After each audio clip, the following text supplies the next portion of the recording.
Baik, ke-73 lelaki tadi Ansar dan 23 wanita sepakat untuk bertemu dengan Nabi SAW di Aqabah. Aqabah ini nama tempat lempar syaitan besar. Kalau orang Indonesia bilang ya. Tapi orang Arab tidak pernah ada yang bilang ini. Ini hanya bahasa kita. Yang dilempar syaitan besar, lempar syaitan sedang gitu kan. Lempar syaitan kecil. Padahal sebenarnya tidak ada. Berarti kan pemahamannya ada syaitan besar, ada syaitan sedang, ada syaitan kecil gitu. Padahal ini tidak ada sebenarnya gitu kan. Jadi yang dikenal adalah Jamra Aqabah. Ya, tempat pelemparan Aqabah, lempar pertama istilahnya, gitu kan. Kemudian nanti ada jamra usra, ada jamra sughra. Kan memang diistilahkan ada jamra yang sedang di tengah-tengah dan ada yang agak jauh atau kecil. Saat bertemu dengan Nabi SAW dan mengucapkan syahadat, ya, yang kejadian tersebut disaksikan oleh paman Nabi SAW Abbas, yang pada saat itu masih dalam keadaan kafir. Tapi Abbas ini radhiyallahu anhu nanti masuk Islam setelah perang Badr saya katakan tadi, itu mengetahui kebenaran Islam tapi dia masih belum ikut. Dia masih belum ikut karena masih mempertimbangkan atau masih ya menjaga agar ada orang yang membela Nabi SAW dari kalangan orang-orang kafir. Itu maksudnya. Setelah syahadat, mereka berkata, wahai Rasulullah, berikan kami syarat-syarat yang kami jadikan sebagai pegangan. Nabi SAW berkata, aku syaratkan kalian bersyahadat. Jangan tinggalkan syahadat itu. Mereka menjawab, kami telah memegang itu. Kami sudah yakin tidak ada Tuhan yang berhak disembah kecuali Allah dan Anda adalah utusan Allah. Kami sudah yakin itu. Ada yang lain. Syarat apa lagi?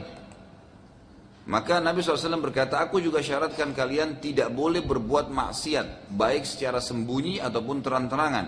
Jadi Nabi SAW waktu itu jelaskan mana halal, mana haram. Dari pakaian, dari makanan, dari pergaulan, gitu kan. Semua itu dijelaskan oleh Nabi SAW. Ini boleh, ini nggak boleh, gitu kan. Diberikan gambaran umum. Mereka berkata, kami pun telah memegang itu. Artinya kami siap. Yang Anda sudah jelaskan dan belum dijelaskan pun, semua yang halal kami akan jalankan dan nikmatin, semua yang haram kami akan tinggalkan. Lalu mereka berkata lagi, kami pun telah memegang itu. Lalu mereka berkata, berilah kami syarat untuk diri Anda. Karena syarat-syarat yang ada semuanya untuk kami. Jadi mereka-mereka ini maksudnya biasanya tradisi orang Arab dulu. Kalau kita sudah berbuat baik dengan mereka, gitu kan, suku-suku Arab itu, mereka selalu meminta syarat dari kita. Ya, maksudnya syarat itu apa yang kita inginkan dari dia? Dari sisi pembelaan. Gitu kan, dari sisi pembelaan. Maka Nabi SAW waktu itu ya, mengatakan pada saat mereka bilang berikanlah kami syarat untuk diri Anda karena syarat-syarat yang ada untuk kami semua. Yang tadi Anda jelaskan itu syahadat, mana halal, mana haram itu buat kami, manfaatnya buat kami. Buat Anda apa manfaatnya? Apa yang harus kami lakukan buat Anda? Kami ingin Anda mendatangi kami ke Madinah, maka apa syaratnya? Nabi SAW bersabda, aku syaratkan pada kalian membelaku atau melindungiku sebagaimana kalian membela dan melindungi istri dan anak-anak kalian. Kalau saya datang ke Madinah, maka jelas ada penyerangan kalian harus membela agama ini. Sa'ad bin Ubadah radhiyallahu anhu, salah satu dari pimpinan Ansar mengatakan, lalu apa yang kami dapatkan bila kami melakukan hal tersebut wahai Rasulullah? Kalau kami membela Anda sampai kami mati pun seperti membela istri dan anak kami, apa yang kami dapat? Kata Nabi SAW, karena akan mendapatkan surga. Balasannya surga. Mati membela saya dan agama ini pasti masuk surga. Gitu kan. Kata Sa'ad radhiyallahu anhu, kami telah setuju dan sepakat atas hal tersebut. Nabi SAW bersabda, wahai Sa'ad, engkau hanyalah salah satu dari kaummu. Artinya kamu bicara sendiri sekarang. Bagaimana dengan kaummu? Aku belum mendapatkan jaminan dari yang lainnya. Mendengar perkataan Nabi SAW, maka yang lain pun berdiri dan serentak berkata, kami pun demikian wahai Rasulullah. Perlu Bapak Ibu ketahui satu poin dalam agama kita. Ada sebuah hadis Nabi SAW yang penting. Dan ini juga kata sebagian ulama, ini ditarik dari tradisi orang-orang Arab dulu. Jadi ada beberapa tradisi orang-orang Arab yang positif, lalu Allah jadikan bagian daripada syariat kita. Di antaranya, mereka itu kalau sudah sepakat sebuah poin, mereka tidak akan mengkhianatinya ya, walaupun harus mati. Hadis Nabi SAW yang berbunyi, al-mu'minuna ala syurutihim. Orang mukmin selalu tepat dengan perjanjiannya, tidak akan pernah mengkhianati. Sudah mengatakan saya datang, saya tidak akan berhenti kerja kecuali 3 tahun, maka 3 tahun. Tidak pernah ada pengkhianatan, gitu kan? Kecuali memang punya udzur dan dia bahasakan.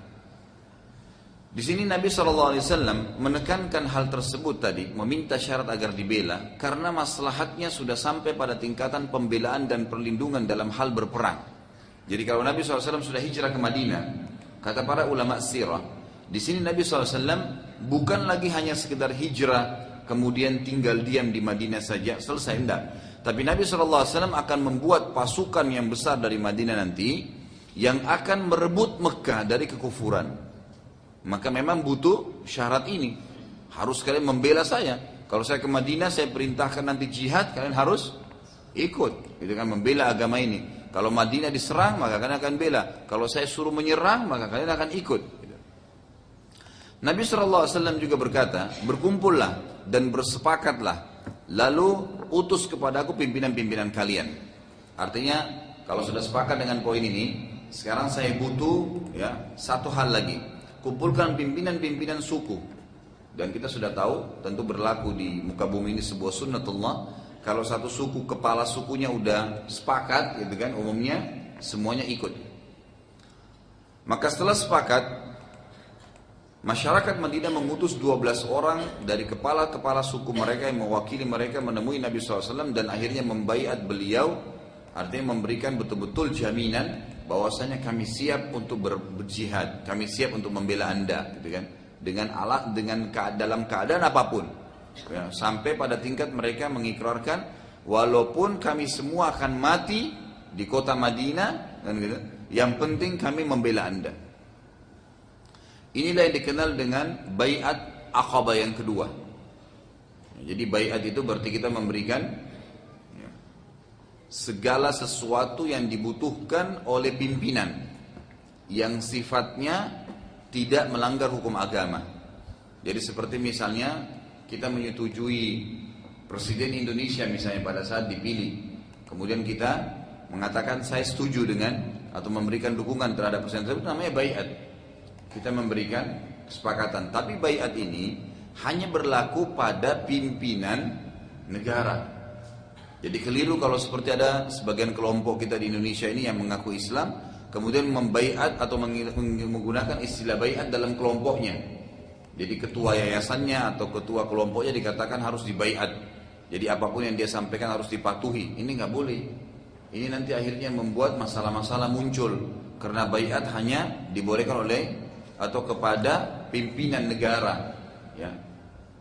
Kalau baiat itu dibolehkan kepada setiap kelompok, maka berarti baiat itu ada konsekuensinya patuh terhadap semua yang dikeluarkan selama tidak melanggar agama. Kalau pimpinan organisasinya mengatakan misalnya jangan kalian melakukan ini, sementara ada peraturan pemerintah kalian harus melakukan ini, yang harus dipatuhi dalam Islam adalah pemerintah. Tidak boleh kita patuhi kelompok, karena memang dalam Islam kita harus mematuhi pemerintahnya, kan gitu. Makanya Allah SWT mengatakan dalam Al-Quran, A'udzubillahi minasyaitonir rajim, ya ayyuhalladzina amanu atiiullaha wa atiiur rasula wa ulil amri minkum. Hai orang yang beriman, taati Allah dan taati Rasul serta pemerintah kalian. Jadi bukan organisasi atau yayasan yang ruang lingkupnya sangat sempit, apalagi kalau instruksinya bentrok dengan pemerintahan. Ini tidak boleh. Ini juga banyak terjadi karena mereka juga mengistilahkan bahwasanya negara Indonesia ini bukan negara Islam, sehingga tidak perlu ada baiat kepada pemerintah, tidak perlu ada memberikan dukungan atau kesepakatan untuk membela karena bukan negara Islam. Ini sekaligus saya ingatkan bahwasanya keliru orang yang mengatakan Indonesia bukan negara Islam. Syarat negara Islam itu ada 3. Yang pertama, pemimpinnya Muslim. Setahu saya dari Soekarno dan pasti Anda tahu juga, sampai SBY sekarang tidak ada yang non-muslim. Syarat pertama terpenuhi, walaupun ada kekurangan-kekurangan dalam masalah Islam, tapi pimpinannya adalah muslim. Syarat pertama sudah terpenuhi. Yang kedua, mayoritas masyarakatnya adalah muslim. Indonesia sudah masyhur bahwasanya mayoritas masyarakat adalah muslim. Dan yang ketiga, menerapkan Islam sebagai syariat mereka, sebagai kehidupan mereka. Nah, poin ini yang kadang-kadang teman-teman yang sekarang ini, yang saya katakan tadi kelompok-kelompok yang menisbatkan diri kepada Islam, tidak faham gitu. Mereka menganggap syariat Islam itu hanya hudud. Apa itu hudud? Pencuri dipotong tangannya, ya, orang zina dicambuk, dirajam, kan gitu. Orang yang membunuh dipenggal lehernya. Ini hudud. Ini salah satu dari cabang syariat. Tapi syariat itu lebih global. Seperti misalnya sholat. Nah, bukankah di Indonesia sekarang semua masjid boleh ditakmir? Bebas kan? Seperti Anda sekarang hadir di taklim ini, bukankah kita bebas? Azan dengan mic yang besar. Hampir semua gang kita di Indonesia ini, hampir kalau saya bahasakan semua gang itu ada masjidnya. Bebas ditakmir, boleh bangun. Bahkan kalau taruh sumbangan dibantu. Bukankah kita nikah di Indonesia dengan cara Islam? Bukankah kita cerai dengan cara Islam? Ada pengadilan agama? Bukankah warisan dengan cara Islam? Bukankah ada, ya, Majelis Ulama Indonesia? Bukankah pada saat Ramadan pemerintah ikut mengiklankan masalah puasa Ramadan? Iklankan masalah lebaran? Bukankah kalau orang mau pergi haji dan umroh terbuka, nggak ada larangan sama sekali? Bahkan pemerintah yang mendukung jemaah haji kita kalau mau pergi dilepas oleh pemerintah. Umumnya mayoritas hukum syariat Islam sudah diterapkan. Tinggal sebagian kecil yang belum dari tadi hukuman-hukumannya. Jadi jangan sampai mobil kita ini bannya kempes, lalu mobilnya semua dirusak.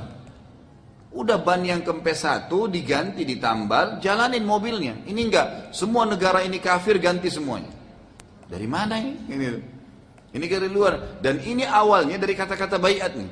Subhanallah. Dari kata-kata baiat kepada pimpinan ormasnya, pimpinan yayasannya, pimpinan kelompoknya, akhirnya mengeluarkan instruksi pemimpin tadi yang bertolak belakang dengan instruksi pemerintah umumnya, gitu kan? Hanya bentrok. Kalau instruksi pemerintah bertolak belakang dengan hukum syar'i, baru kita tidak ikutin, gitu kan? Kalau bertolak belakang hukum Allah SWT, karena kata Nabi SAW, la ta'ata li makhlukin fi ma'siyati khaliq. Ya, tidak boleh orang patuh kepada hukum makhluk sementara hukum Allah dilanggar. Juga dalam Islam ada namanya syariatullah, ada juga namanya kanun wad'i. Ini perlu diketahui supaya faham tentang masalah pemerintahan Islam. Apa itu syariatullah? Hukum-hukum Allah semua. Semua hukum Allah yang diturunkan dari langit. Ada yang namanya kanun wad'i. Peraturan-peraturan yang ditaruh oleh pemerintah setempat di lokasi masing-masing umat Islam hidup. Kalau kanun wad'i ini, peraturan-peraturan pemerintah ini tidak bentrok dengan syariat Islam, maka semua masyarakat muslim punya kewajiban untuk mentaatinya. Seperti misalnya adanya rambu-rambu lalu lintas. Dari mana Anda mau cari ayat dan hadisnya itu? Enggak ada. Orang harus pakai paspor. Zaman Nabi nggak ada paspor, mau berangkat kemanapun boleh. Sekarang nggak boleh, harus ke negara ini pakai paspor. Itu namanya kanun wad'i, peraturan yang ditaruh oleh pemerintah. Tapi memang harus diikutin. Kenapa? Karena memang ada maslahatnya, kan gitu. Ada maslahatnya. Kalau tidak, sekarang banyak sekali kerusakan yang terjadi.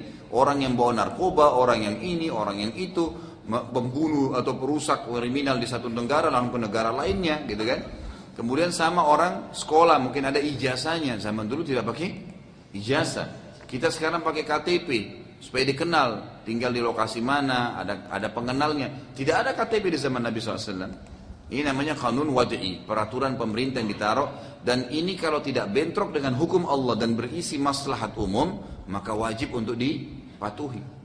Itu kan harus dipatuhi, gitu kan. Tapi kalau ada peraturan-peraturan yang bentrok dengan hukum Allah, maka ini yang tidak ada kewajiban untuk ditaati.